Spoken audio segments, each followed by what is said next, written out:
ஜய ஜய சங்கர ஹர ஹர சங்கர. தெய்வத்தின் குரல் 5ஆம் பகுதி. நாமகரண சிறப்பு. அவதாரமாகிவிட்டது. பெற்றவர்கள் ஊரில் இருந்தவர்கள் எல்லோருக்கும் சந்தோஷமாயிற்று.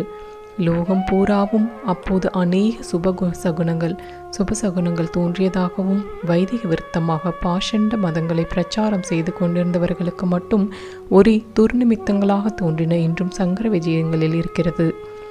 பிறந்தவுடன் செய்யும் சம்ஸ்காரமான ஜாத கர்மா சிவகுரு செய்தார். 11வது நாள் புண்ணியாக வாசனம் பண்ணி நாமகரணம் செய்ய எண்ணினார்கள். சங்கரர் என்று பிதா பேர் வைத்தார் என்பது எல்லோருக்கும் தெரிந்த விஷயம். எதனால் அந்த பேர் வைத்தார்? ஈஸ்வரனுக்கு வேண்டிக் கொண்டு ஈஸ்வரனின் வரப்படித்தானே பிள்ளை பிறந்திருந்தது. அதனால் ஈஸ்வர நாமாக்களில் ஒன்றான சங்கர நாமாவை வைத்தார். ஈஸ்வரனுக்கு எத்தனையோ நாமா இல்லையா? இதை தேர்ந்தெடுத்து வைப்பானேன்? பெரியோர்களாக இருப்பவர்கள் புத்தி பூர்வமாக தெரிந்து ஒன்று பண்ணாத போதிலும் கூட அதில் அநேக உள்ளர்த்தங்கள் இருக்கும்.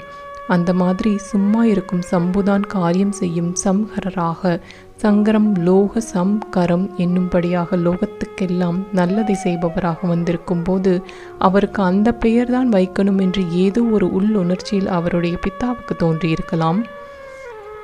ஒரு வஸ்துவுக்கு ஒரு பெயர் ஏற்படுவதில் ரூடி என்றும் யோகம் என்றும் 2 விதம் உண்டு.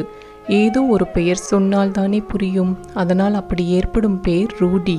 அப்படி இல்லாமல் அந்த வஸ்துவின் குணம் அல்லது அது செய்யக்கூடிய காரியத்தை வைத்து அதற்கு பெயர் வைப்பது யோகம் அல்லது பௌதிகம். இதில் அந்த வார்த்தையை தாது பிரித்து அர்த்தம் சொல்ல முடியும்.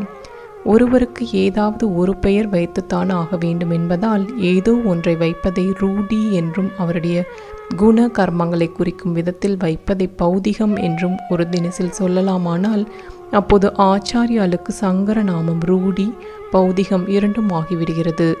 அப்பா பாட்டுக்கு பேர் வைத்தார். அதுவே அவருடைய லட்சணையாகவும் இருந்துவிட்டது. அப்பா பாட்டுக்கு வைத்தார் என்றது அவ்வளவு சரியில்லை. அவரும் ஒரு காரணத்திற்காகத்தான் அப்படி வைத்தார்.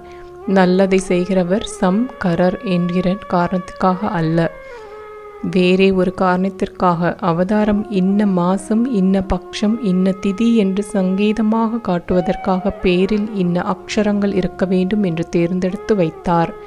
சேர்த்து பார்த்தால் அதுவே சங்கர என்றாகி ஆச்சாரியாலின் யௌகிக பேரும் ஆகிவிட்டது. ஜெய ஜெய சங்கர ஹர ஹர சங்கர.